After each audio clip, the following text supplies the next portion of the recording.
Hello મિત્રો, જય Shri Krishna, good morning.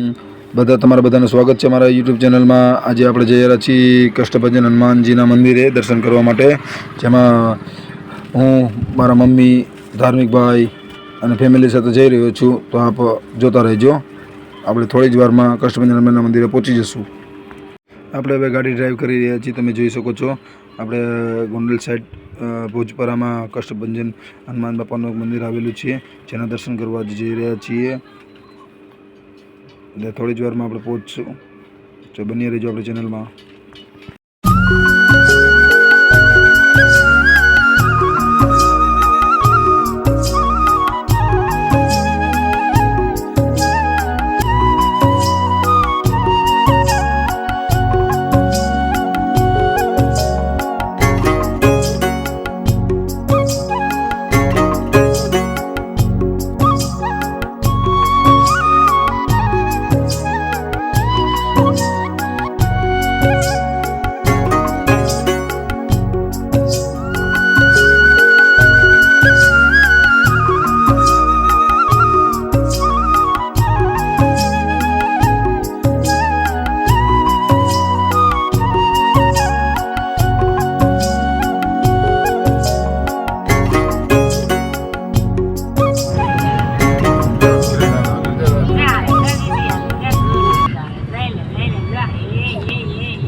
Hello મિત્રો, થોડી જ વારમાં આપણે કષ્ટભંજન હનુમાનજીના મંદિરે પહોંચવાના છીએ. જેમ જોઈ શકો છો તમે, મામાદેવનું મંદિર આપણે પાર કરી ગયા છીએ ને હવે કષ્ટભંજન હનુમાનજીનું મંદિર આવવાનું છે. તો આ બન્યા રહેજો મારા ચેનલમાં. જેવી રીતે તમે જોઈ શકો છો, સ્પીડમાં ગાડી લઈને આપણે હનુમાનજીના મંદિરે પહોંચી ગયા છીએ. આ જો કષ્ટભંજન હનુમાનજીનું મંદિર છે, જે ધાર્મિક ભાઈ અને હું મારી ફેમિલીમાં સાથે ગયો હતો, અને ધાર્મિક ભાઈને બહુ જ મજા આવી હતી. હનુમાનજીનું મૂર્તિ જોઈને પણ બહુ જ સારું લાગે એવું છે. જોઈ શકો છો તમે, આ કષ્ટભંજન હનુમાનજીનું મંદિર છે. જેવી રીતે તમે જોઈ શકો છો, આ કષ્ટભંજન હનુમાનજીની મંદિરની પ્રતિમા છે. જે આ મંદિરે આવીને શાંતિથી બેસવાથી મનને શાંતિ પણ મળે છે.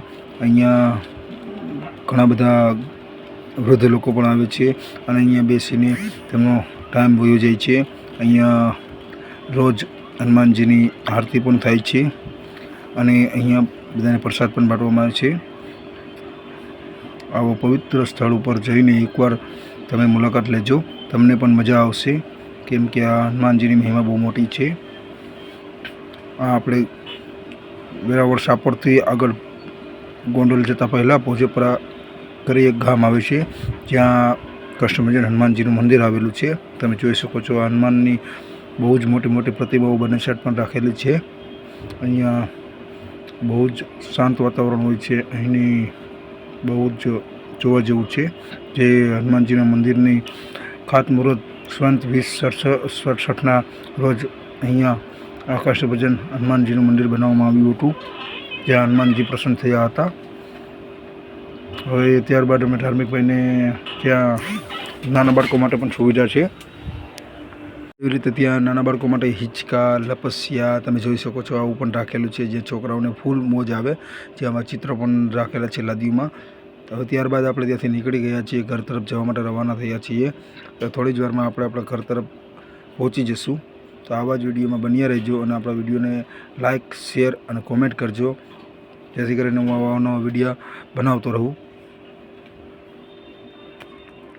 જ્યાં આપણે હનુમાનજીની મહિમા સાંભળી હતી, તેથી આપણે કષ્ટભંજન હનુમાનજીના મંદિરે ફરવા માટે ગયા હતા, જ્યાં આપણે સવારના નીકળ્યા હતા અને હવે સંધ્યા ટાણું થઈ ગયું છે અને આપણે આપણા ઘર તરફ રિટર્ન થઈ રહ્યા છીએ. તો તમે જોઈ શકો છો આ ભોજપુરા ગામ છે, જ્યાંથી આપણે કષ્ટભંજન હનુમાનજીના દર્શન કર્યા હતા. તમે જોઈ શકો છો ધાર્મિક ભાઈ ખૂબ જ મોજમાં છે, કારણ કે તમે હિંચકા ખાધા અને લપસ્યા ખાધા અને બહુ જ મોજ કરી ધાર્મિક ભાઈએ. હવે આપણે જઈ રહ્યા છીએ તો ધાર્મિક ભાઈ પણ ઊભા જોઈ રહ્યા છે બધું. હવે થોડી જ વારમાં આપણે આપણા ગામ તરફ પાછા રિટર્ન થવાના છીએ. ધાર્મિક ભાઈ બહુ જ હસી રહ્યા છે, તેમને ખૂબ જ મજા આવી છે એટલા માટે, જે રીતે તમે જોઈ શકો છો.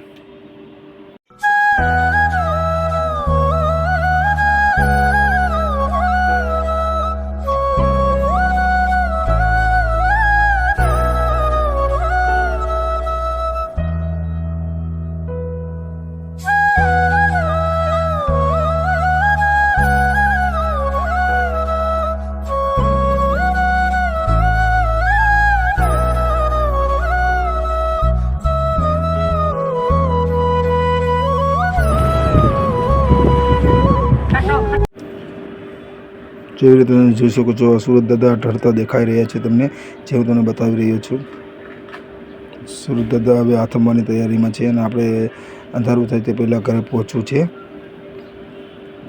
જેમાં ધાર્મિક ભાઈ પણ હજી રમત રમી અને હરી ફરીને થાકી પણ ગયા છે અને તેઓ હવે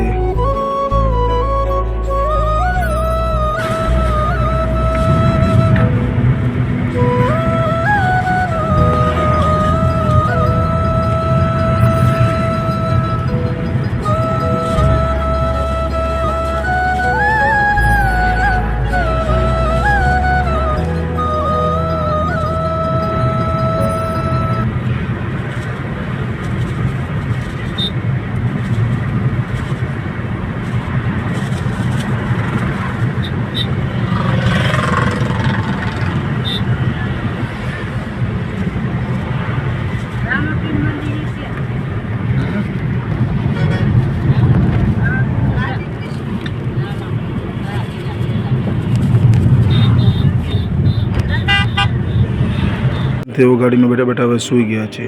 તો આવા જ વિડીયો જોતા રહેજો અને આપણા ચેનલને સબસ્ક્રાઈબ કરી લેજો અને શેર કરી દેજો.